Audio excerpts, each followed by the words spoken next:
Welcome guys in डूजाइल। तो जैसा कि पता है आपको यूपी पीसीएस का प्री बहुत ही निकट है और 24 को ये शेड्यूल्ड है। यहाँ पर हम यूपी पीसीएस प्री के लिए टेस्ट सीरीज डिस्कस कर रहे हैं।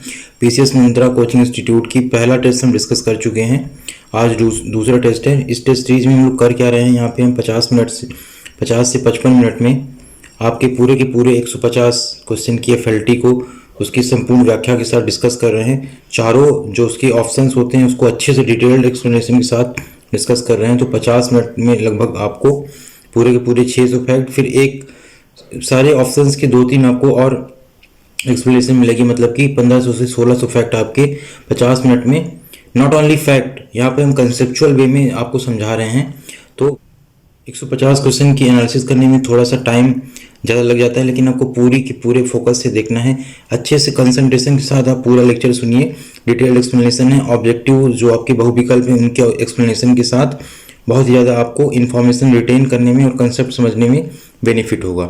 चलिए शुरू करते हैं। निम्नलिखित कथनों में से सत्य कौन सा है? भारत का क्षेत्रफल विश्व के कुल भौगोलिक क्षेत्रफल का 2.4% है। भारत का दक्षिणतम बिंदु लिटिल अंडमान द्वीप में है। भारत की मानक समय रेखा एवं कर्क रेखा मध्य प्रदेश में एक दूसरे को काटती है। तो इसमें सही स्टेटमेंट पूछा हुआ केवल एक होगा आपका। ये आपको पता होना चाहिए कि जो भौगोलिक क्षेत्र भारत का कितना है, 32,87,263, ये आपका वर्ग किलोमीटर में है और ये विश्व के क्षेत्रफल का 2.4%। ये बिल्कुल सही है। फिर क्या पूछा, दक्षिणतम बिंदु तो लिटिल अंडमान में नहीं है। ये दक्षिणतम बिंदु कौन सा है? इंदिरा पॉइंट, आपको पता होना चाहिए, और ये ग्रेट निकोबार में है। बाकी जो भारत की मानक रेखा है और कर्क रेखा ये आपस में छत्तीसगढ़ में काटती है। तो ये दो एडिशनल इन्फॉर्मेशन आपको मिली। छत्तीसगढ़ आपको याद रखना है। दूसरी बात की जो दक्षिणतम बिंदु है वो कौन सा है ये पूछ सकता है, तो इंदिरा पॉइंट, और कहाँ पे है? ग्रेट निकोबार में। दूसरा क्वेश्चन देखते हैं, सुमेलित कीजिए 6 degree channel, 8 degree channel, 9 degree channel, 10 degree channel. Great Nicobar, Sumatra, Maldives Sumatra, Minicoy, Lakshadweep और अंडमान निकोबार। कंफ्यूजिंग है, इंपॉर्टेंट है, बिल्कुल पूछ सकता है। 6 डिग्री देखिए आपको याद रखना है, ग्रेट निकोबार सुमात्रा जो कि इंडोनेशिया में है, बिल्कुल ये सही है। 8 डिग्री चैनल मालदीव सुमात्रा, ये भी सही है। 9 डिग्री चैनल मिनिकॉय और लक्षद्वीप, ये भी सही है। 10 डिग्री चैनल आपका अंडमान, अंडमान में भी आपको याद रखना है लघु अंडमान और निकोबार, या तो इसको कार निकोबार बोल सकते हैं। तो सारे के सारे सही हैं। इसका जो सही ऑप्शन है आपका तीसरा हो जाएगा। निम्नलिखित स्थानों में से कहाँ सर्वप्रथम सूर्योदय होगा? तो इसके लिए आपको याद रखना है कि मानक रेखा से जो जितना पूर्व में स्थित होगा वहां पर सूर्योदय उतना ही जल्दी होगा। बस ये एक कंसेप्ट है। मानक रेखा से जो जितना पूर्व में होगा वहां उतना जल्दी सूर्योदय होगा बस। अब इनकी अगर स्थितियां देख ली जाए तो जो दिल्ली है, दिल्ली की 77.10 डिग्री पूर्व, शिमला की 77.17 डिग्री पूर्व, ठीक है, भोपाल की 77.41 पूर्व और बेंगलुरु की 77.59 डिग्री पूर्व। तो बेंगलुरु में सबसे पहले सूर्योदय होगा।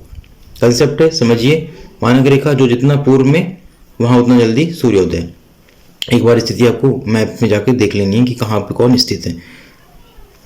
निम्नलिखित में से असत्य कथन पूछा हुआ है। देखिए इसमें सत्य मत लगा के चले आइएगा, कभी कभी बच्चे यही कंफ्यूजन में लगा देते हैं। पूछा क्या हुआ है? असत्य पूछा है। लद्दाख श्रेणी ट्रांस हिमालय में स्थित है, ठीक है, और पीर पंजाल श्रेणी बृहद हिमालय में स्थित है। तो इसका जो असत्य है वो सेकंड गलत है। लद्दाख श्रेणी ट्रांस हिमालय में बिल्कुल सही है। ट्रांस हिमालय में आपका क्या क्या आता है? काराकोरम रेंज आती है, लद्दाख रेंज आती है और जास्कर आती है बृहद हिमालय में। और जो आपका पीर पंजाल है और एक धौलाधर श्रेणी है, ये आपका लघु या मध्य हिमालय क्षेत्र में आते हैं। ये आपको याद रखना है। निम्नलिखित में से कौन सा सुमेलित है? मरखा घाटी, हेमिस, बिल्कुल सही है। मरखा घाटी लद्दाख की जो फेमस घाटी है वो हेमिस का रास्ता प्रोवाइड करती है। मालाना घाटी को छोटा यूनान बोलते हैं, बिल्कुल सही बात है। सोर घाटी ताबोमठ, ये गलत है। तो इसका जो सही हो जाएगा आपका 1-2 मतलब बी। अब आपको ये याद रखना है कि जो आपकी सोर घाटी है वो पिथौरागढ़ में है। दूसरी बात जो आपकी ताबोमठ है, ताबोमठ आपका हिमाचल प्रदेश में है। यहीं पे आपकी स्पीति घाटी भी स्थित है। ये आपको साइड बाय साइड याद रखना है। निम्नलिखित में से किस दर्रे से होकर भारत से म्यांमार जाने का मार्ग मिलता है? तो ये आपका तुजू दर्रा है। ये भी पूछ सकता है कि भारत और म्यांमार के बीच कौन सा दर्रा है, तो तुजू दर्रा है। ये आपको याद रखना है। अब तुजू दर्रे के बारे में थोड़ा सा आपको याद रखना है कि ये मणिपुर राज्य के दक्षिण पूर्व में स्थित है और यहीं से आपका रास्ता मिलता है इम्फाल से तामू जाने का, और इम्फाल से म्यांमार जाने का रास्ता भी यहीं से मिलता है। इसके अलावा अगर अदर दर्रे की बात करें तो डोंकिया दर्रा जो है वो सिक्किम में स्थित है। इसके अलावा इसी के पास चोलाम झील स्थित है। फिर आपका यांगदाब दर्रा जो है, यांगदाब दर्रा के पास से ही ब्रह्मपुत्र नदी निकलती है, ये भी इंपॉर्टेंट फैक्ट है। और जो आपका मुलिंगला दर्रा है, मुलिंगला दर्रा, ये चीन सीमा पर उत्तराखंड में स्थित है, ये भी आपको याद रखना है। तो आपने मेन देखा तुजू, फिर उसके बाद आपने क्या कहें यही देख लिया चोलाम झील वाला डोंकिया, ठीक है। इसके अलावा हमने देखा मुलिंगला दर्रा जो कि चीन सीमा पर है उत्तराखंड में, और यांगदाब दर्रा के पास से ब्रह्मपुत्र नदी निकलती है। ऐसी आपको डिटेल एक्सप्लेनेशन साथ ही साथ मिलेगी। पूरा का पूरा वीडियो देखिए, पूरे फोकस के साथ देखिए, याद हो जाएगा। यहीं कहीं 2 से 3 बार आपको वीडियो को 1.5x में देख सकते हैं अगर आपको धीरे लग रहा है तो। सुमिलित कीजिए श्रीहरिकोटा द्वीप, व्हीलर द्वीप, पम्बन द्वीप, वेलिंगटन द्वीप, ठीक है। श्रीहरिकोटा आपको याद रखना है उपग्रह प्रक्षेपण केंद्र होता है यहाँ पे। व्हीलर द्वीप को अब्दुल कलाम द्वीप भी बोलते हैं, और यहाँ से प्रक्षेपास्त्र परीक्षण केंद्र होता है, ठीक है। फिर पम्बन द्वीप है, इसको आदम ब्रिज भी कहते हैं, ये याद रखना है। और वेलिंगटन द्वीप जो है वो कोच्चि पोर्ट ट्रस्ट में है, ये आपको याद रखना है। निम्नलिखित में से कौन सी नदी गंगा नदी में दाईं तरफ से मिलती है? अब दाईं बाईं कंफ्यूजन होता है, थोड़ा सा ट्रिक वगैरह बना के भी आप इसको याद रख सकते हैं। तो आपको याद रखना है कि क्या पूछा हुआ है यहाँ पे, दाईं पूछा हुआ, दाईं से नहीं मिलती है पूछा हुआ है, कौन सी मिलती है नहीं पूछा है, नहीं मिलती है, यही कंफ्यूजन होता है। तो जो बागमती नदी है ये आपके बाईं ओर से मिलती है, बाकी करनासा, टोंस और सोन ये दाईं ओर से मिलती हैं। अब आपको अगर देखना है बाईं ओर से, तो बाईं ओर से मिलने वाली नदियाँ आपकी रामगंगा, गोमती, घाघर, गंडक, बागमती, कोसी और महानंदा है। और दाईं तरफ से मिलने वाली जो नदियाँ ये बाईं वाली हो गई आपकी, ठीक है। दाईं वाली आपकी कौन कौन सी हैं?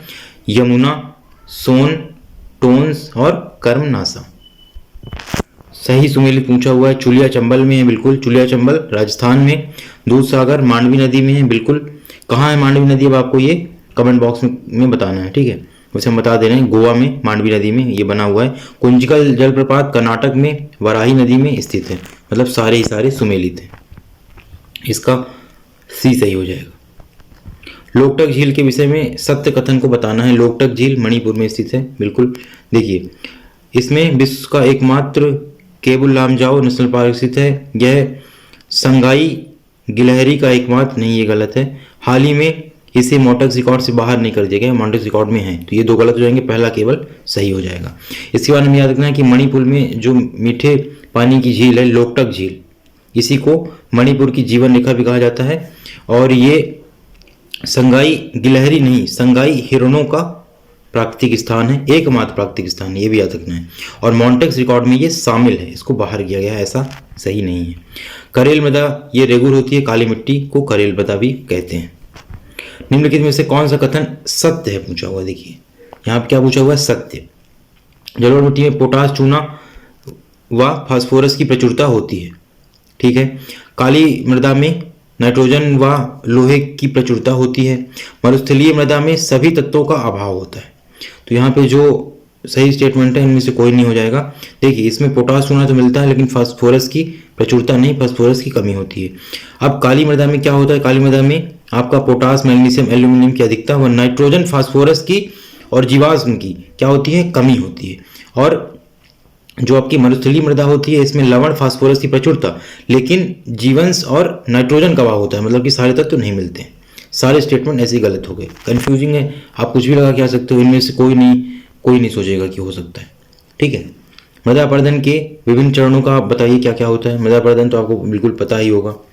पहला इसमें क्या होगा, आपका बूंद अपरदन होगा, फिर इसके बाद परत अपरदन होगा, फिर आपका रिल अपरदन होगा, फिर अवनालिका अपरदन, फिर धारा चैनल अपरदन, ये आपको याद रखना है।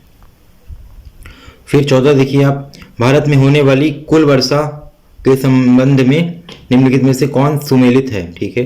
दक्षिण पश्चिमी मानसून का लगभग 74% होता है, और मानसून पूर्व स्थानीय चक्रवात वर्षा 10% होती है, पश्चिमी विक्षोभ से लगभग 3% और प्रत्यावर्ती मानसून वर्षा लगभग 13% होती है। तो यहाँ पर बिल्कुल सारे के सारे सही हैं, तो ये आपको सारी फैक्ट यहीं याद कर लेने हैं कि दक्षिण पश्चिम मानसून से 74%, मानसून पूर्व स्थानीय चक्रवात से 10%, पश्चिमी विक्षोभ से वेस्टर्न डिस्टर्बेंस जिसको बोलते हैं 3% और प्रत्यावर्ती मानसून से लगभग 13% मिलती है। निम्नलिखित में से असत्य कथन को छांटिए। ठीक है, भारत को 5 भूकंपीय क्षेत्रों में बांटा गया है। राजधानी दिल्ली, देखिए असत्य पूछा हुआ है, राजधानी दिल्ली भूकंपीय क्षेत्र 4 के अंतर्गत आती है। तो यहाँ पर पहला गलत है, दूसरा तो सही है, पहला असत्य है इसमें। तो भारत को कितने भूकंपीय जोन में बांटा गया है? भारत को 4 भूकंपीय जोनों में, 5 नहीं 4 भूकंपीय जोनों में बांटा गया है। सुमेलित कीजिए। वासी लक्षद्वीप सही है, जवाहरलाल अंडमान निकोबार सही है, अंगामी नागालैंड सही है, लिम्बू सिक्किम सही है, तो इसका ए सही हो जाएगा। निम्नलिखित में से पंजाब हिमालय में स्थित श्रेणियां कौन कौन सी हैं? लद्दाख, काराकोरम, जास्कर, पीर पंजाल, धौलाधर, तो इसका डी सही हो जाएगा। सारी की सारी जो श्रेणियां हैं पंजाब हिमालय में स्थित होती हैं। पश्चिम घाट के संबंध में सत्य कथन है, इसका विस्तार ताप्ती के मुहाने से कन्याकुमारी तक है, बिल्कुल सही बात। यह वास्तविक पर्वत श्रेणी नहीं है, सही है। यह भारत की दूसरी सबसे लंबी पर्वत श्रेणी है, तो तीनों सही हैं, 1 2 3 सी सही हो जाएगा। अब अगर ये वास्तविक पर्वत श्रेणी नहीं है तो ये क्या है, ये भी आपको यहीं पे देख लेना है।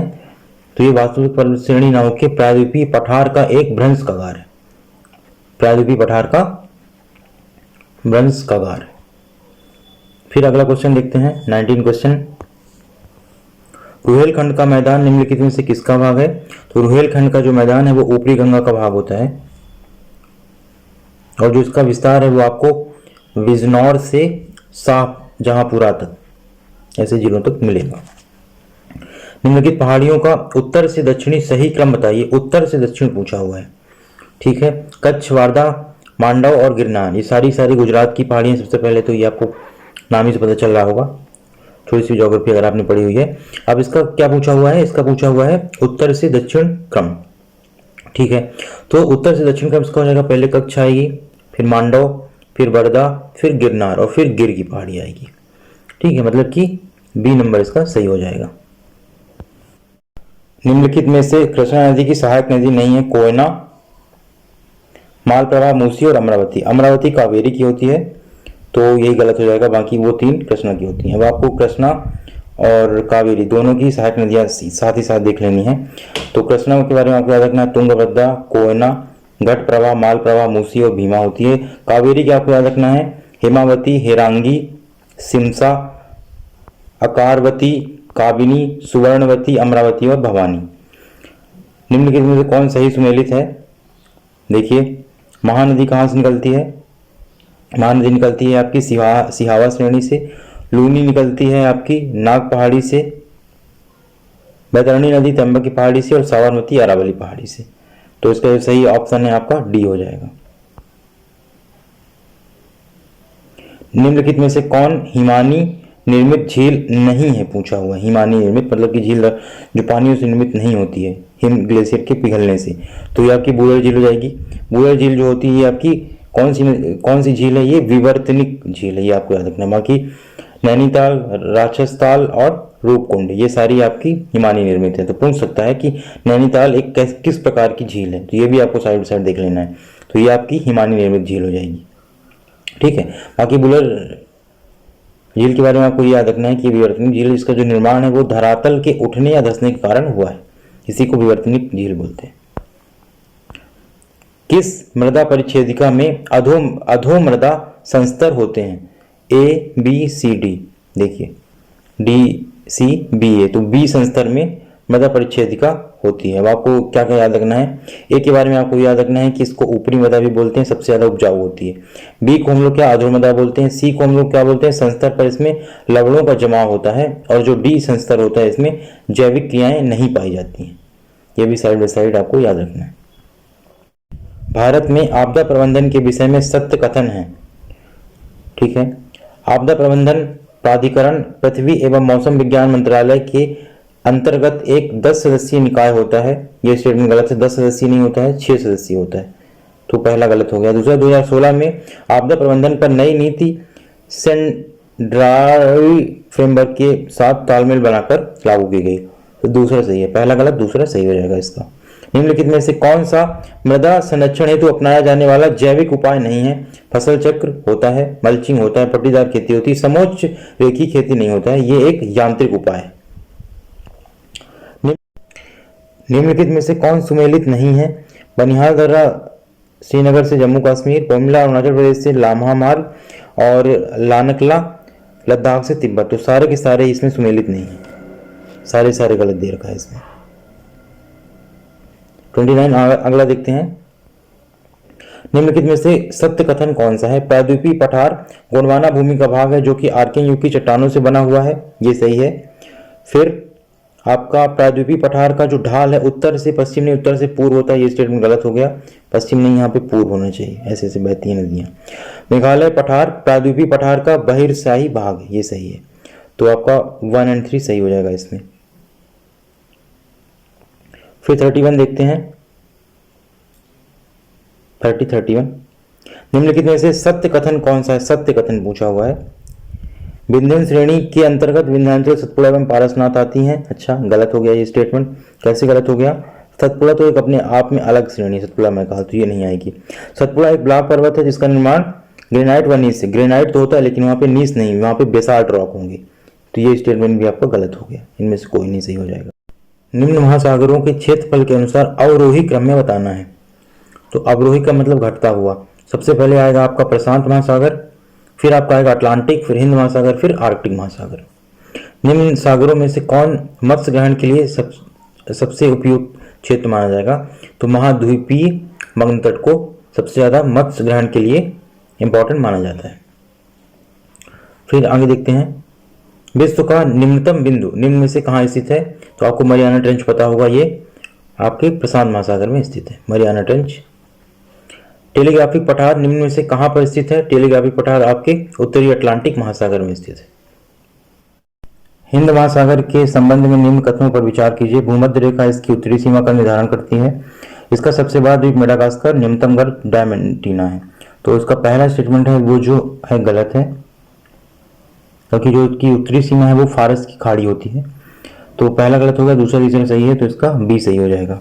बस आपको याद रखना है कि भूमध्य रेखा इसकी उत्तरी सीमा नहीं होती है, फारस की खाड़ी होती है। ठीक है, आगे देखते हैं। संसार की सबसे बड़ी प्रवाल भित्ति ग्रेट बैरियर रीफ है, सही बात है। यह ऑस्ट्रेलिया के पास आराफुरा सागर में स्थित है, आराफुरा सागर में स्थित नहीं है। केवल स्टेटमेंट 1 सही हो जाएगा यहाँ पर, 36 का 1। अब कहाँ पे है आराफुरा सागर में? अगर ये स्थित नहीं है तो कहाँ पे है? तो आपको याद रखना है कि ऑस्ट्रेलिया के पास जो क्वींसलैंड है वहां पे कोरल सागर पाया जाता है। तो कोरल सागर में ये पाई जाती है, और कोरल सागर प्रशांत महासागर का भाग है। महासागरों में सर्वाधिक तापमान कहाँ पाया जाता है? विषुवत रेखाओं में, अनावर्ती रेखाओं में, उत्तरी ध्रुव या दक्षिणी ध्रुव में। तो अनावर्ती रेखाएं मतलब कि कर्क रेखा और मकर रेखा में पाया जाता है। आपको याद रखना है कि जो सूर्य की किरणें डायरेक्ट पड़ती तो विषुवत रेखा में, लेकिन वहां पर अधिक वर्षा होने के कारण वहां का तापमान मैनेज हो जाता है, इसीलिए सबसे ज्यादा तापमान है आपके अनावर्ती रेखाओं पर मिलेगा। 38 देखते हैं। सामान्यतया महासागरों में बढ़ती गहराई के साथ तापमानों में वृद्धि होती है? नहीं, तापमानों में वृद्धि नहीं, कमी होती है, जैसे हम गहराई में जाएंगे। पहली स्टेटमेंट गलत हो गई। महासागरों के निचले भागों में ऊष्मा का स्थानांतरण संवहन की क्रिया के द्वारा होता है, ये आपकी सही बात है।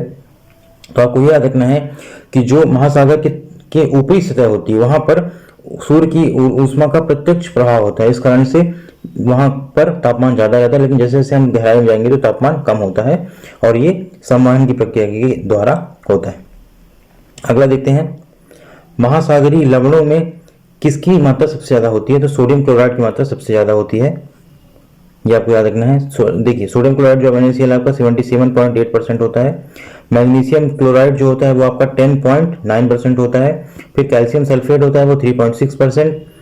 फिर आपका मैग्नीशियम सल्फेट होता है वो आपका 4.7%, और पोटेशियम सल्फेट जो होता है वो आपका 2.5%। तो आपका अवरोही आरोही क्रम में भी पूछ सकता है, तो इस अकॉर्डिंग आप परसेंट बेस पे आप याद रखिए। निम्न में से किसकी लवणता सर्वाधिक होती है? मध्य सागर, वान झील, अराल सी या भूमध्य सागर। तो वान झील जो कि टर्की में स्थित है। आपको यह भी याद रखना है कि पृथ्वी का सबसे ज्यादा लवणीय भाग है। निम्न में से कौन एक स्थलीय निक्षेप का उदाहरण नहीं है? डाटम, ये सूक्ष्म जीवों के अवक्षेप होते हैं, याद रखना है आपको।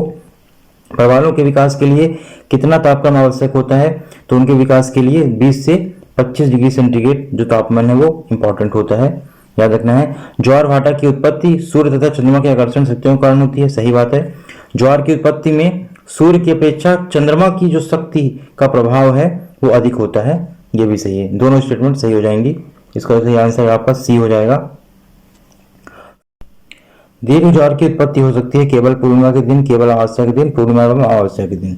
तो इसका सही आंसर है आपका पूर्णिमा एवं अमावस्या के दिन हो जाएगा। उस दिन क्या होता है, प्रत्येक पूर्णिमा एवं अमावस्या के दिन सूर्य, चंद्रमा और पृथ्वी एक सीधी रेखा में रहते हैं, जिसके कारण इनका संयुक्त आकर्षण शक्ति का प्रभाव अधिक हो जाता है। ये दीर्घ ज्वार उत्पन्न करने के लिए फिर उत्तरदायी हो जाते हैं।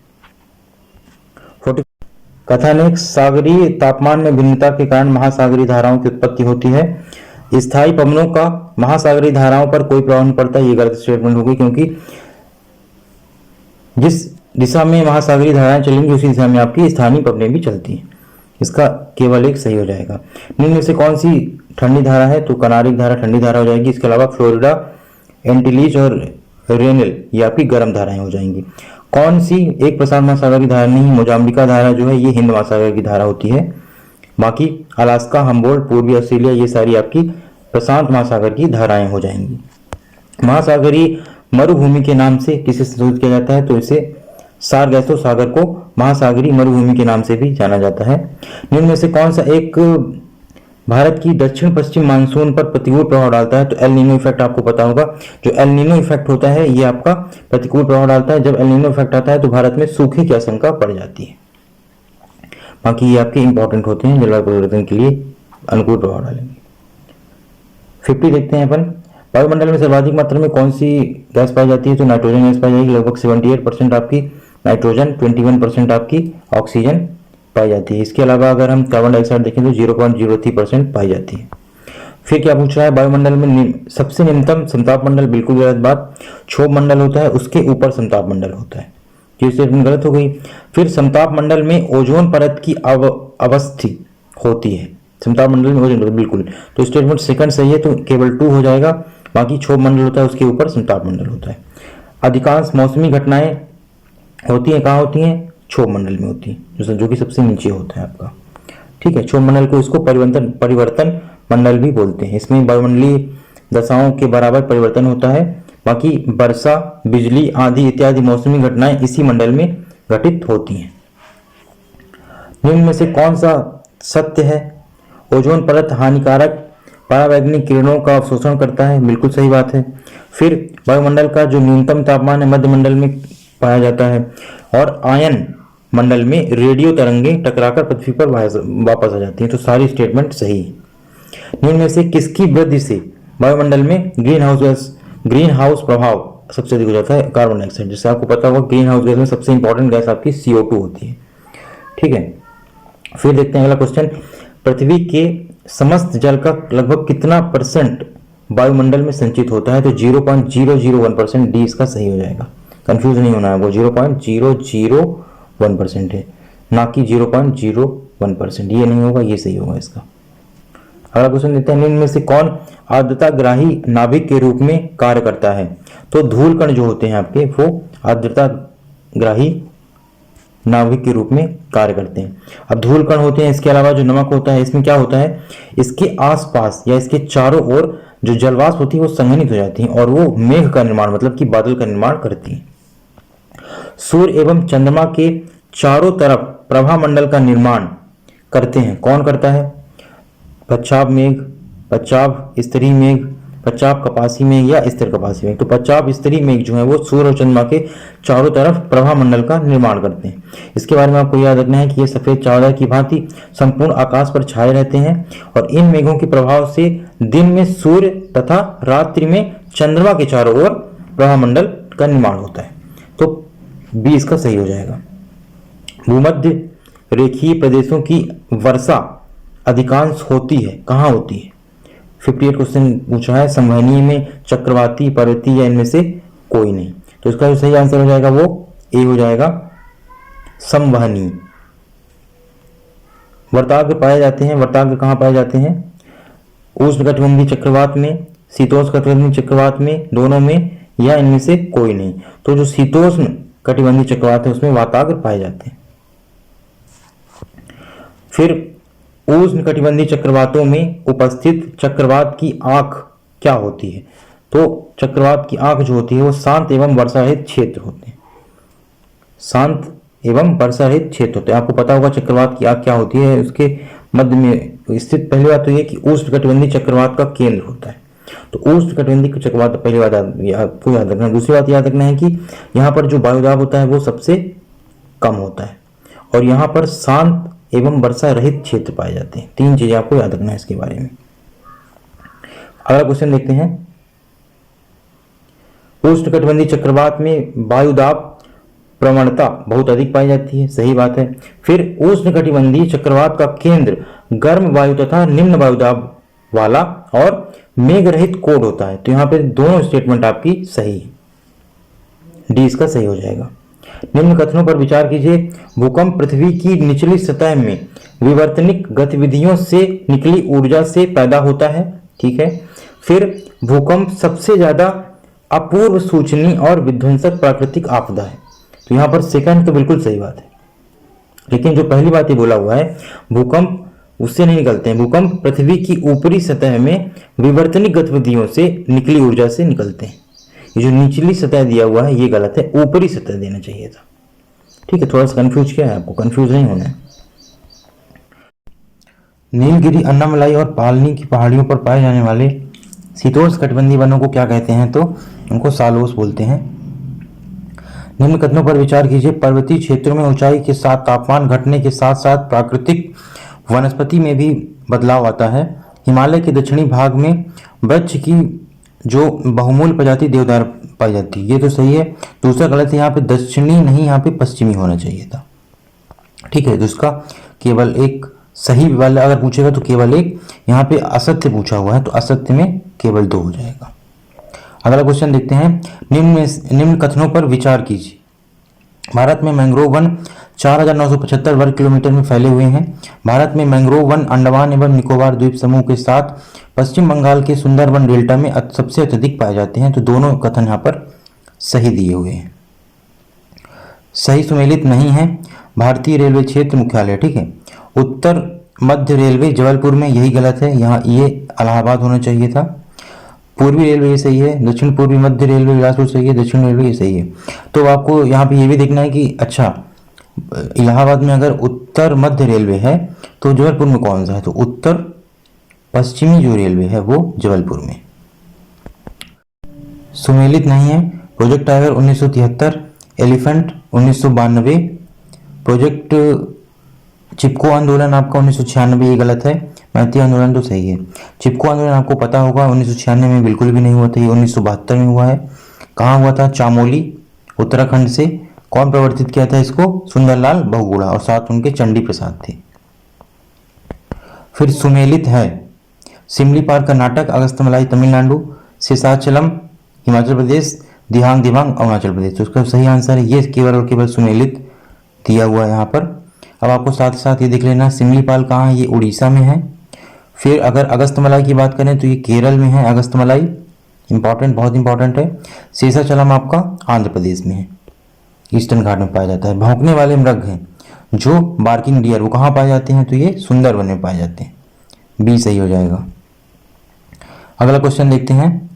निम्न में से कौन प्रमुख कोयला उत्पादक क्षेत्र नहीं है, पूछा हुआ है, ठीक है। तो गुरु महिसानी होता है, मोआ मांडी भी होता है और बैला डीला भी होता है। काला हांडी नहीं होता है। तो काला हांडी आपको याद रखना है, ये मैग्नीज उत्पादन के लिए फेमस है। तो अगर मैग्नीज उत्पादन की बात करें तो इसके अलावा बोनाई, धुबना, काला हांडी और भंडारा की मैग्नीज जो खाने हैं वो फेमस है मैग्नीज के लिए। फिर कोयला उत्पादक क्षेत्र नहीं है रानीगंज, झारिया, माकून या बाबा बुदान। तो बाबा बुदान जो है ये आपके कोयला के लिए इंपॉर्टेंट नहीं है, बल्कि ये लौह अयस्क के लिए इंपॉर्टेंट है, ये आपको याद रखना है। अब अगर लौह अयस्क के बारे में थोड़ा सा और देखें तो कुद्रेमुख, डल्ली, राजहरा, बादाम पहाड़ी, ये सब लौह अयस्क के लिए फेमस है। 72 क्वेश्चन। सूची 1 और सूची 2 का मिलान कीजिए।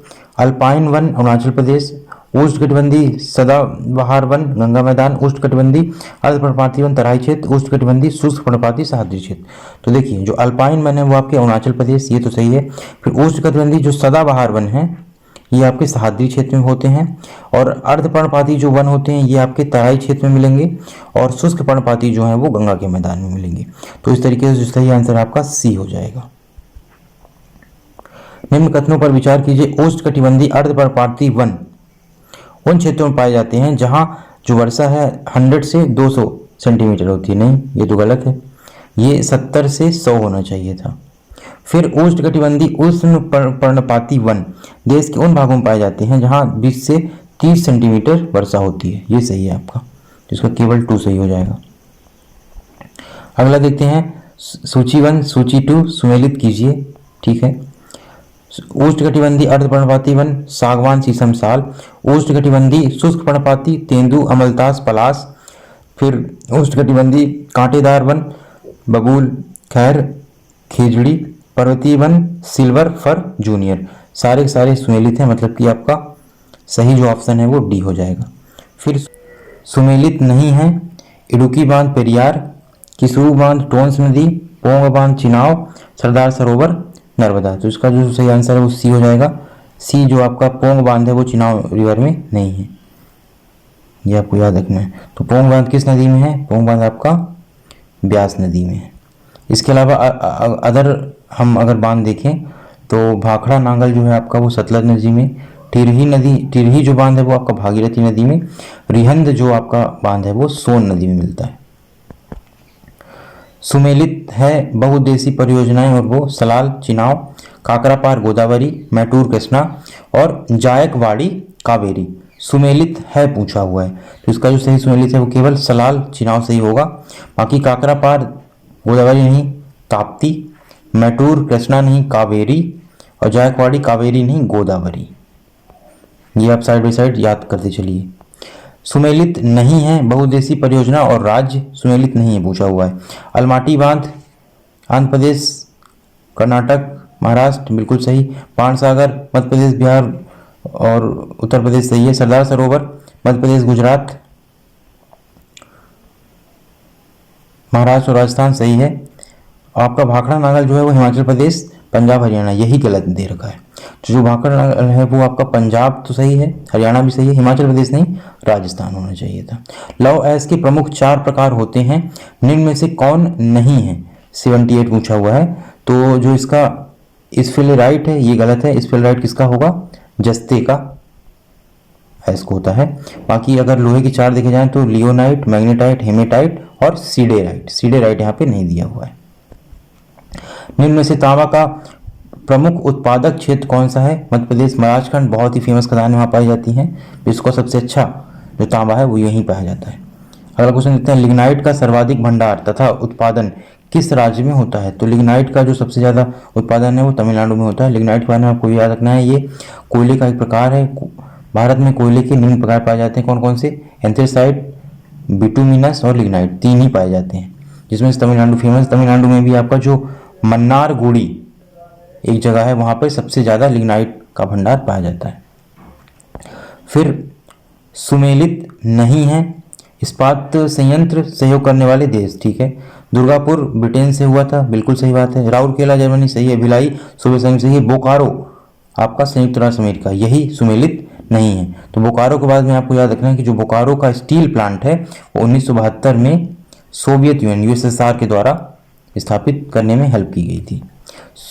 सूची 1 सूची 2 सुमेलित नहीं है। देखिए क्या पूछ रहा है, यहाँ पे पूछा हुआ है सुमेलित कीजिए। ठीक है, काकरापार, नारौरा, तारापुर और कैगा, गुजरात, उत्तर प्रदेश, महाराष्ट्र और कर्नाटक। तो काकरापार आपका गुजरात में है, नारौरा आपका उत्तर प्रदेश में है, तारापुर आपका महाराष्ट्र में है और कैगा आपका कर्नाटक में। इसके अलावा कलपक्कम तमिलनाडु में, रावरभाटा राजस्थान, कुडनकुलम तमिलनाडु।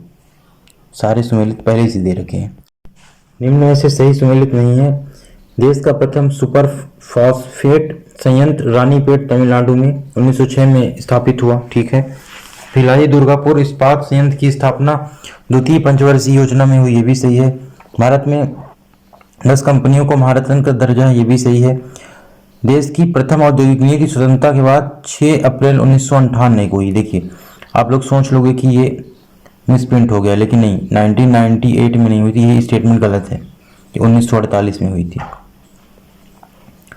तो एक बार अगर हिंदी में गलत दे रखा हो तो आप इंग्लिश में जरूर जाके देख लीजिए, क्या पता मिस प्रिंट हो, लेकिन मिस प्रिंट नहीं मानिए, ये स्टेटमेंट गलत है। निम्न में से कौन सा तथ्य वन नीति रिपोर्ट 2019 के संदर्भ में सही नहीं है? इस रिपोर्ट के अनुसार देश का कुल वृक्षावरण 95,027 वर्ग किलोमीटर तथा वनावरण 7,12,294 वर्ग किलोमीटर है। ठीक है, 2017 की रिपोर्ट की अपेक्षा इसमें 154 वर्ग किलोमीटर मैंग्रोव वन का क्षेत्र बढ़ा है। सर्वाधिक वन क्षेत्रफल वाला राज्य मध्य प्रदेश है। इस रिपोर्ट के अनुसार सर्वाधिक वृक्षावरण वाला राज्य महाराष्ट्र है। तो यहाँ पर जो गलत स्टेटमेंट पूछा हुआ है वो ये है, इसमें सही होना चाहिए 2019 में बढ़ा कितना 54 वर्ग किलोमीटर। तो ये भी गलत है और ये भी गलत, 2019 और 54 वर्ग किलोमीटर। सुमेलित नहीं है केंद्रीय बकरी अनुसंधान केंद्र मथुरा, सही है। राष्ट्रीय ऊंट अनुसंधान बीकानेर, ये भी सही है। अगला देखते हैं, Indian veterinary research institute Bareilly, ये भी सही है। केंद्रीय भेड़ एवं ऊन अनुसंधान संस्थान श्रीनगर, ये गलत है। ये आपका कहाँ स्थित है? ये आपका स्थित है अंबिकानगर राजस्थान में। फिर सुमेलित है पूछा हुआ है यहाँ पर, पिसीकल्चर मत्स्य पालन सही है। विटीकल्चर केचुआ पालन गलत, क्योंकि ये अंगूर का पालन होता है। एपीकल्चर बी वाला होता है, गलत। और हॉर्टिकल्चर आपका ये फल सब्जियां वगैरह का है, तो ये भी गलत है। रिसर्वगेट के पास सेरिकल्चर होना चाहिए था। ठीक है, सुमेलित नहीं है शीर्ष खाद्यान्न उत्पादक राष्ट्र चीन, सही है। शीर्ष चावल पश्चिम बंगाल भी सही है। कहवा कर्नाटक भी सही है। राष्ट्रीय दलहन, ये देखिए शीर्ष दलहन का उत्पादक जो आपका महाराष्ट्र नहीं, कौन सा है? मध्य प्रदेश है। ये स्टेटमेंट गलत हो जाएगा। आपको याद रखना है, पहले एमपी आता है, उसके बाद आपका राजस्थान आता है, फिर उसके बाद महाराष्ट्र आता है। सुमेलित नहीं है रजत क्रांति अंडा, सही है। पीली क्रांति तिलहन भी सही है। गुलाबी क्रांति झींगा पालन सही है। नीली क्रांति खनिज गलत है, यहाँ पे मत्स्य पालन होना चाहिए। इसके अलावा आपका सुनहरी क्रांति आपको याद रखना है बागवानी, और गोल क्रांति आपकी आलू से संबंधित है। ठीक है, फिर अगला देखते हैं, निम्नलिखित में से स्थानांतरित कृषि में से मृदा अपरदन तथा वनों का ह्रास होता है, सही बात है। झूम कृषि स्थानांतरित कृषि का प्रकार है, ये भी सही है। तो दोनों स्टेटमेंट सही है। फिर देखते हैं, निम्न कथनों पर विचार कीजिए। जो अपवाह प्रतिरूप पेड़ की शाखाओं के अनुरूप होता है उसे वृक्षाकार प्रतिरूप कहते हैं, बिल्कुल सही बात। जब नदियों किसी पर्वत से निकलकर सभी दिशा में बहती हैं उसे आर्य प्रतिरूप कहते हैं, ये भी सही है। जब मुख्य नदियां एक दूसरे के समानांतर बहती हैं या सहायक नदियां उनसे समकोण पर मिलती हों तो उसे प्रतिरूप में जाली नुमा अपवाह कहा जाता है, ये भी सही है। सारे के सारे स्टेटमेंट इसमें सही हुए। सूर्य ताप के कितने प्रतिशत भाग को वायुमंडल द्वारा अवशोषित कर लिया जाता है? 91, देखिए तो 14% जो है वो आपका वायुमंडल अब्जॉर्ब कर लेता है। इसके अलावा 35% वापस लौट जाता है और 51% पृथ्वी को प्राप्त होता है। फिर निम्नलिखित पर विचार कीजिए। अक्षांश मतलब latitude, altitude and air mass कौन धरातल पर वायु के ताप में विषमता का कारक है? तो सारे के सारे ही विषमता के कारक हैं, सबके कारण जो जलवायु है वो प्रभावित होती है। निम्नलिखित में से कौन सा कथन सत्य नहीं है? विषुवत रेखी निम्न वायुदाब पेटी में क्षैतिज पवनें चलती हैं। क्षैतिज प्रवाह के कारण इन वायुदाब पेटी में शांत वातावरण होता है। तो दोनों स्टेटमेंट गलत हो जाएंगी, क्योंकि क्षैतिज की जगह में आपका ऊर्ध्वाधर होना चाहिए। तो ऊर्ध्वाधर पवनें नहीं चलती हैं, ऊर्ध्वाधर पवनों के कारण ही शांत वातावरण रहता है। निम्नलिखित में से कौन सा कथन सही नहीं है? विषुवत रेखा पर उष्णकटिबंधीय चक्रवात नहीं बनते, ये सही है। फिर उत्तरी गोलार्ध में पूर्वा हवाओं की जो दिशा है वो उत्तर पूर्व होती है, ये भी सही है। दक्षिणी गोलार्ध में व्यापारी पवनों को गरजता चालीसा कहा जाता है और व्यापारिक और पछुआ हवाओं के बीच विभाजन का कार्य अश्व अक्षांश करता है। तो यहाँ पर आपका थर्ड सही नहीं है, क्योंकि यहाँ पे व्यापारिक पवनें नहीं, व्यापारिक पवनों की जगह में यहाँ पे आपका पछुआ पवने होने चाहिए था। पछुआ पवनों को गरजती चालीसा या भयंकर पचासा या चीखता साठा जैसी उपमा दी गई है दक्षिणी गोलार्ध में, ये आपको याद रखना है। समुद्री या सागरी समीर चलती हैं, कब चलती हैं? ये केवल दिन में, केवल रात में, दिन रात दोनों में कोई नहीं। तो जो समुद्री या सागरी समीर है ये केवल और केवल दिन में चलती हैं। निम्नलिखित में से कौन सही सुमेलित है? नॉर्वेस्टर भारत सही सुमेलित है पूछा हुआ है। फान अरब, बोरा जापान और लेवेंटर फ्रांस। तो नॉर्वेस्टर भारत सही है, भारत और न्यूजीलैंड में। फिर फान के बारे में आपको याद रखना है कि अल्पास पर्वत श्रेणी घाटी मतलब कि ऑस्ट्रिया, जर्मनी, स्विट्जरलैंड। बोरा के बारे में आपको याद रखना है कि एड्रियाटिक सागर मतलब कि इटली। और लेवेंटर के बारे में आपको याद रखना है फ्रांस नहीं स्पेन। निम्नलिखित में से किस स्थानीय पवन को डॉक्टर पवन भी कहा जाता है? तो ये हरमट्टन पवन को डॉक्टर पवन भी कहते हैं। ये पश्चिमी अमेरिका में चलने वाली गर्म और शुष्क पवनें होती हैं। निम्नलिखित में कौन सही सुमेलित नहीं है?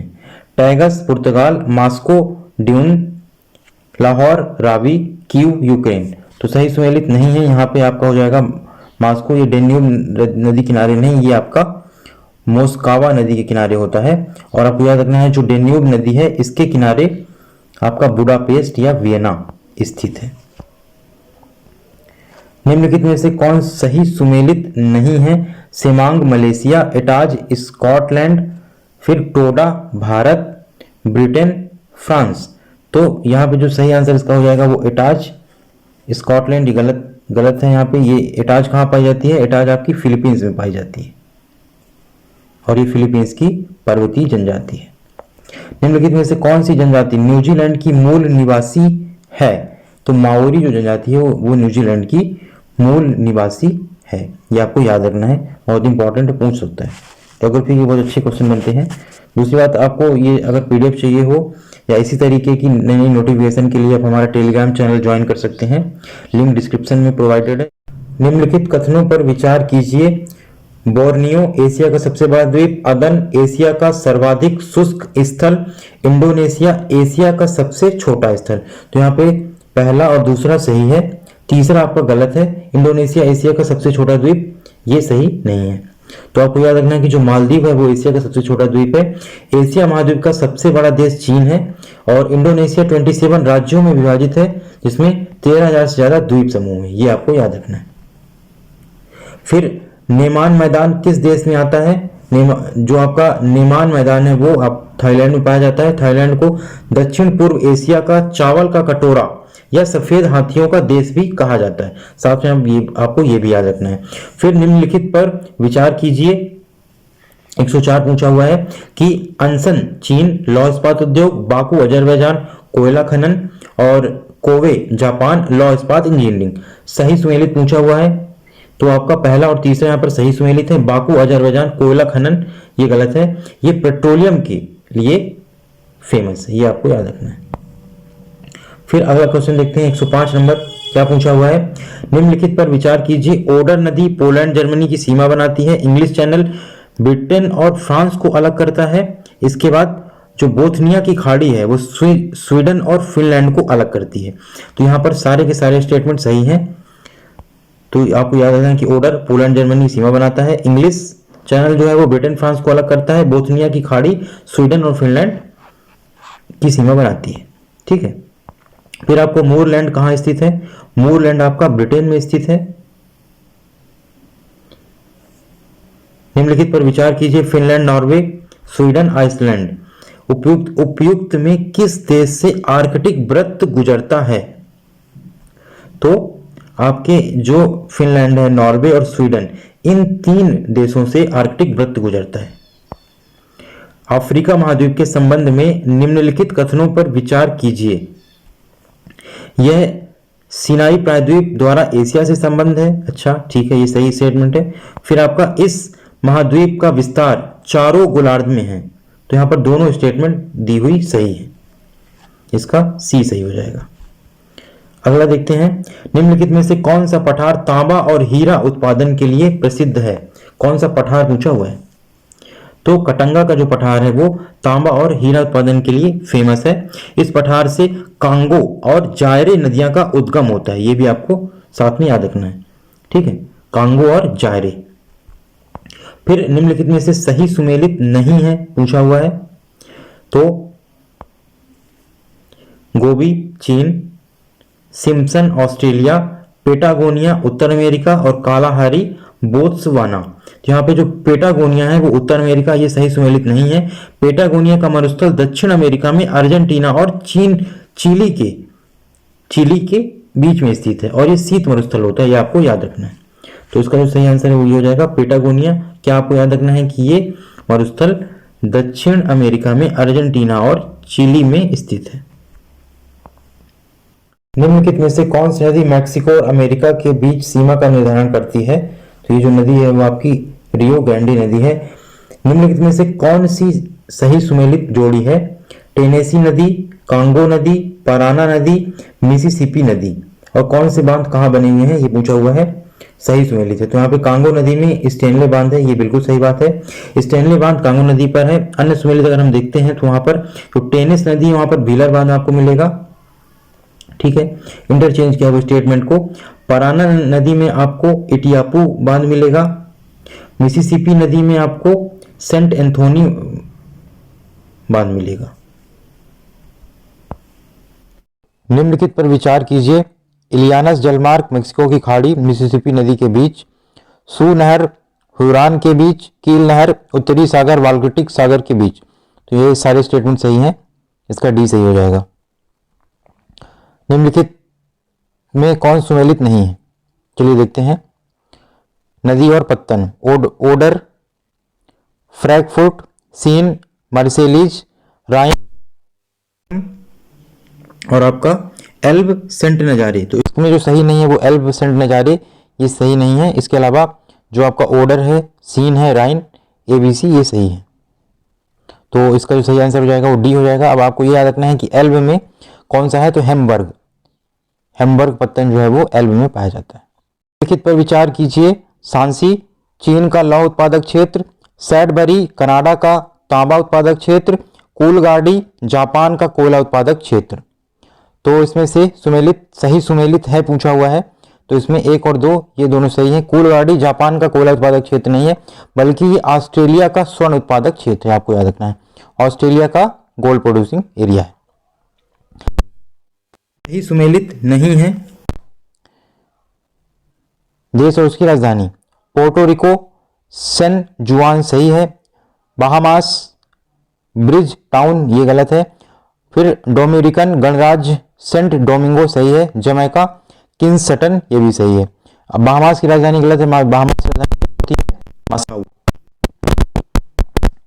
फिर अफ्रीकी देश एशिया और यूरोप का जंक्शन बोला जाता है, तो ये मिस्र को एशिया और यूरोप का जंक्शन कहा जाता है।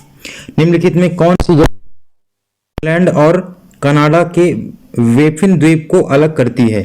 तो जो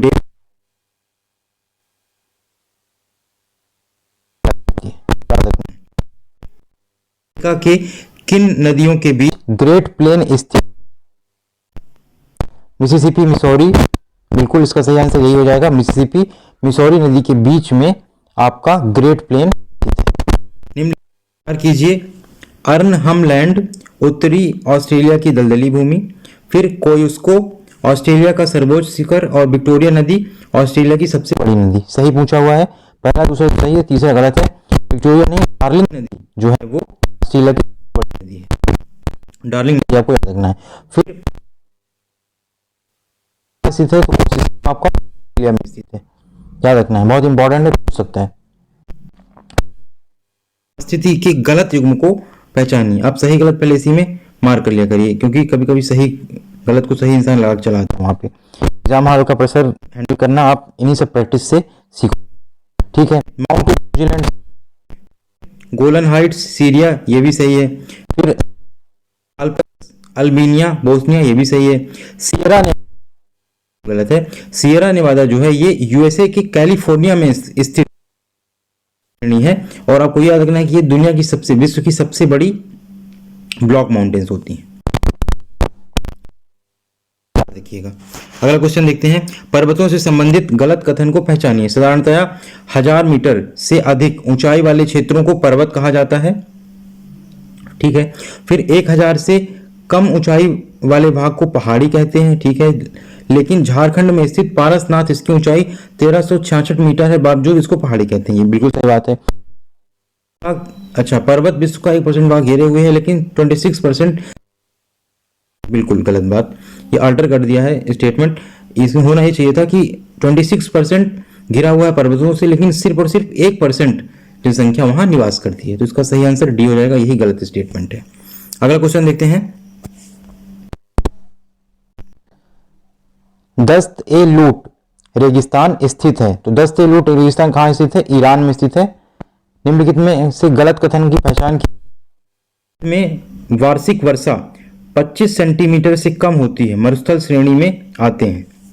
गलत पूछना है, ठीक है, गलत पूछा हुआ है। फिर तकला मकान मरुस्थल चीन में स्थित है, सही है। गिब्सन रेगिस्तान मध्य अमेरिका में स्थित है, ये स्टेटमेंट बिल्कुल गलत है। शीतोष्ण कटिबंधीय मरुस्थल 30 से 60 अक्षांश के बीच पाए जाते हैं, तो ये भी सही है। अब गिब्सन रेगिस्तान के बारे में आपको याद रखना है कि गिब्सन रेगिस्तान विशाल रेगिस्तान हैं। इनमें से कौन से देश भारत से क्षेत्रफल में छोटे हैं? भारत का आपको पता होगा कौन सा स्थान है, क्षेत्रफल की दृष्टि से 7वां स्थान है, और भारत से भी छोटे पूछा हुआ है। तो इनमें दिए हुए में से अर्जेंटीना और कजाकिस्तान ये भारत से छोटे हैं, और आपको सबसे बड़ा पता होना चाहिए रूस है, फिर कनाडा है, फिर आपका यूएसए है, फिर आपका चीन है। अगला क्वेश्चन देखते हैं। निम्न में से कौन स्कैंडिनेवियन प्रायद्वीप में सम्मिलित नहीं है? नॉर्वे है, स्वीडन भी है, फिनलैंड भी है, अल्बानिया नहीं है, आपको याद रखना है। इसके अलावा डेनमार्क भी इसमें सम्मिलित है, एक बात ये भी आप याद रखिएगा। डेटम रेखाएं किस प्रकार की रेखाएं होती हैं? डेटम रेखाएं किस प्रकार की रेखाएं होती हैं? समुद्र में लवणता ज्ञात करने वाली नहीं, समुद्र में तूफान ज्ञात नहीं, अंतर्राष्ट्रीय तिथि रेखा नहीं, समुद्र तल की रेखा जिससे ऊंचाई और गहराई की माप होती है, बिल्कुल ये सही है। तो डेटम रेखाओं के बारे में आपको याद रखना है कि ये समुद्र तल की रेखाएं हैं जिनसे ऊंचाई और गहराई की माप की जाती है, डेटम रेखाएं। निम्नलिखित में कौन सा देश कैस्पियन सागर से जुड़ा हुआ है? देखिए ये सारे सागर वगैरह की वर्ल्ड के जितने भी इंपॉर्टेंट ऑर्गेनाइजेशन है या वर्ल्ड मैप है, इसकी शॉर्ट टिक 1-1 मिनट की वीडियोज हम अपनी प्लेलिस्ट में अपडेट किए हुए हैं, आप जाके तुरंत देखिए, लिंक डिस्क्रिप्शन में है। इसका देखिए सिंपल स्टिक थी, तू अगर एक कैश दे दे, तू अगर एक कैश दे दे, कैसे आपको याद रखेगा? तू से तुर्कमेनिस्तान, अगर से अजरबैजान, ठीक है, रूस हो गया, अगर एक ई से आपका ईरान, और कैस्पियन सी इक का से कजाकिस्तान। तो क्या क्या बना आपका? तुर्कमेनिस्तान, अजरबैजान, रूस, ईरान और कजाकिस्तान। इसमें सारे सारे दिए हुए हैं, तो उपयुक्त सभी हो जाएगा, डी इसका आंसर है, ठीक है। वो प्लेलिस्ट जरूर देखिए, आपका अराल सी, कैस्पियन सी, भूमध्य सागरीय सागर सब कुछ वहाँ पे हमने अच्छे से कवर किया हुआ है। इसके अलावा रिपोर्ट्स हमने देखी हुई हैं, वर्ल्ड बैंक की रिपोर्ट, IMF की रिपोर्ट, एशियन डेवलपमेंट बैंक की रिपोर्ट, सारी की सारी रिपोर्ट्स, इंडेक्स कौन कहाँ कैसे करता है, ट्रिक के माध्यम से हमने वहाँ पर पढ़ाया हुआ है। तो आप जल्दी जाकर देखिए, 1 मिनट की वीडियोज हैं। अब पवन जोंडा किन देशों में प्रवाहित होती है? पवन जोंडा, तो आपको याद रखना है कि ये अर्जेंटीना में प्रवाहित होती है। निम्नलिखित में से कौन शीत महासागरीय धारा नहीं है? ठीक है, कनारी की धारा तो होती है, अगुलहास की धारा बिल्कुल ये नहीं होती है, हम्बोल्ट की धारा भी होती है, और ओयोसीओ की धारा भी होती है। इसका सही आंसर अगुलहास की धारा हो जाएगा। नदियों से संबंधित गलत कथन को पहचान कीजिए। कांगो नदी विषुवत रेखा को 2 बार काटती है, सही है। अफ्रीका की लिम्पोपो नदी मकर रेखा को 2 बार काटती है, बिल्कुल सही। विक्टोरिया जलप्रपात जाम्बेजी नदी में स्थित है, ये भी सही है। विक्टोरिया जलप्रपात केन्या, युगांडा और ब्राजील के मध्य स्थित है, यही आपका गलत है। इसका जो 4th ऑप्शन है वो बिल्कुल गलत है, क्योंकि जो विक्टोरिया जलप्रपात है वो केन्या में तो है, युगांडा में भी है, लेकिन ब्राजील नहीं, तंजानिया, बस इन 3 देशों के बीच में स्थित है। तंजानिया आप ऐड कर लीजिएगा। अमेरिका और कनाडा के मध्य स्थित महान झीलों को कौन सी नदी अटलांटिक महासागर से जोड़ती है?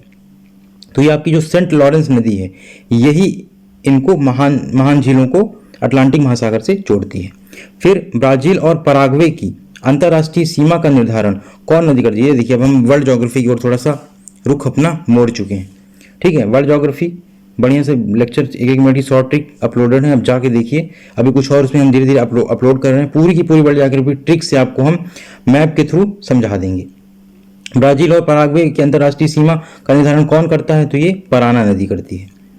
फिर साल्वीन नदी किन देशों के मध्य प्रवाहित होती है?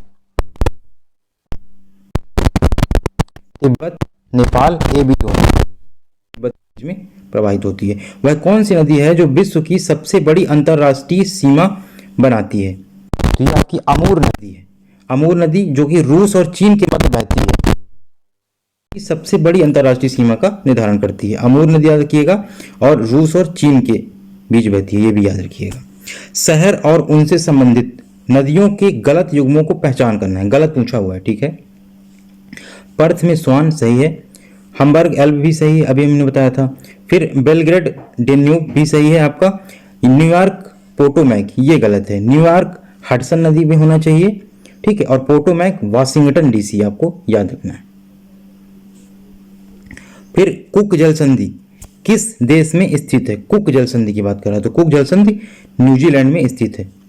और आपको थोड़ा सा याद रखना है कि कुक जल संधि तस्मान सागर और दक्षिणी प्रशांत महासागर को जोड़ती है। निम्नलिखित में से गलत कथन की पहचान कीजिए। सूर्य के समस्त ऊर्जा का स्रोत नाभिकीय विखंडन है, यही गलत है। तारों से मुक्त होने वाली ऊर्जा और प्रकाश का कारण नाभिकीय संलयन अभिक्रिया, ये सही है। सूर्य की सतह का तापमान नासा के अनुसार 5500 डिग्री सेंटीग्रेड है, बिल्कुल सही।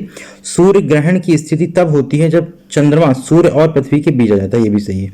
ये तीन स्टेटमेंट सही है, पहली गलत है। उसके बाद आपको याद रखना है कि जो सूर्य की समस्त ऊर्जा का स्रोत नाभिकीय संलयन ना होके क्या हो सकता है। नाभिकीय संलयन अभिक्रिया में दो छोटे नाभिक आपस में संलयित होकर एक भारी नाभिक का निर्माण करते हैं, और सूर्य से पृथ्वी की जो दूरी है वो 149.6 मिलियन किलोमीटर है। शुक्र के वायुमंडल में मुक्ता कार्बन डाइऑक्साइड का संकेंद्रण होता है तथा वहां का तापमान 400 डिग्री सेंटीग्रेड से अधिक रहता है। इसी कारण शुक्र पर प्रेशर कुकर की दशा होती है, ये आपको याद रखना है।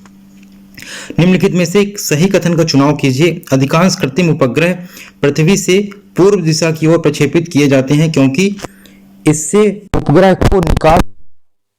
चलिए देखते हैं और आगे सही कथन पूछ रहा है। पृथ्वी के चुंबकीय विषुवत रेखा दक्षिण भारत में थुम्बा के अति निकट से गुजरती है, इसीलिए इसे उपग्रह प्रक्षेपण हेतु उपयुक्त स्थान माना जाता है, बिल्कुल सही बात है। फिर पृथ्वी दिवस 22 अप्रैल को मनाया जाता है, ये भी सही बात है। सारे के सारे स्टेटमेंट यहाँ पे दिए हुए सही हैं। यहाँ पे जो जी का मान है वो सबसे कम होता है, इसलिए यहीं से प्रक्षेपित किया जाता है, और अपना सबसे पहला उपग्रह यहीं से प्रक्षेपित किया गया था, आपको ये याद रखना है। अपसौर की स्थिति क्या है? अपसौर की स्थिति पूछा हुआ है। सूर्य तथा पृथ्वी के बीच सर्वाधिक दूरी, न्यूनतम दूरी, चंद्रमा पृथ्वी के बीच न्यूनतम दूरी, चंद्रमा पृथ्वी के बीच सर्वाधिक दूरी। तो इसका जो सही आंसर है वो हो जाएगा सूर्य और पृथ्वी के बीच सर्वाधिक दूरी को हम लोग एपीहीलियन बोलते हैं। के लिए जिम्मेदार है पृथ्वी का अपने अक्ष पर 23.5 डिग्री झुका होना, हाँ ये भी है। और पृथ्वी का सूर्य के चारों ओर चक्कर लगाना, दोनों ये दोनों ही जो कंडीशन है वो मौसम परिवर्तन के लिए इंपॉर्टेंट है, इसका डी सही हो जाएगा। और सबसे छोटा उपग्रह कौन सा है? उपग्रह पूछा हुआ है, तो सबसे छोटा उपग्रह कौन सा है? डीमोस है। एवरेस्ट से भी लगभग 3 गुना बड़ा पर्वत निक्स ओलंपिया स्थित है, तो ये मंगल ग्रह पर स्थित है।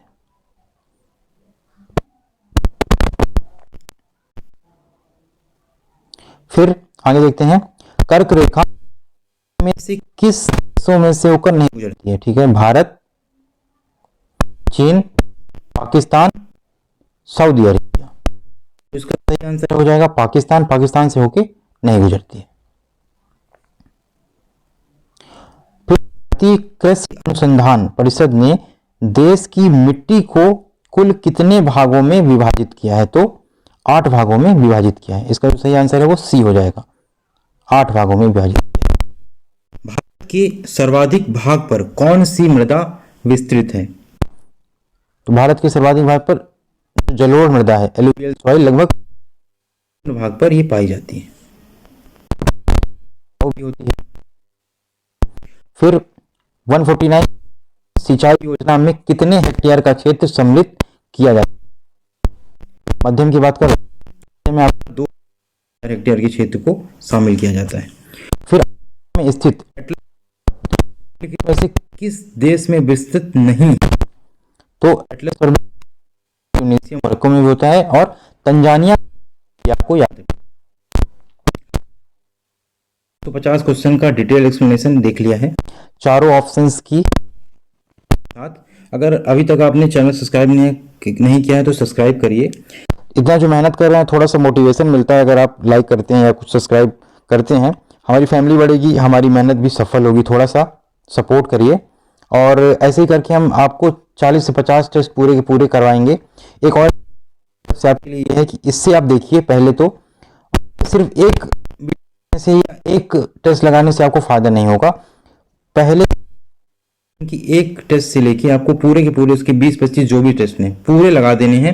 जब आप पूरे के पूरे टेस्ट कवर कर दोगे, जैसे अभी ये सेक्शनल टेस्ट चल रहे हैं, हिस्ट्री का हम पहले ही करा चुके हैं FLT1, लिंक डिस्क्रिप्शन में है या प्लेलिस्ट में जाके आप चेक कर सकते हैं। UPPCS टेस्ट सीरीज 20, ठीक है।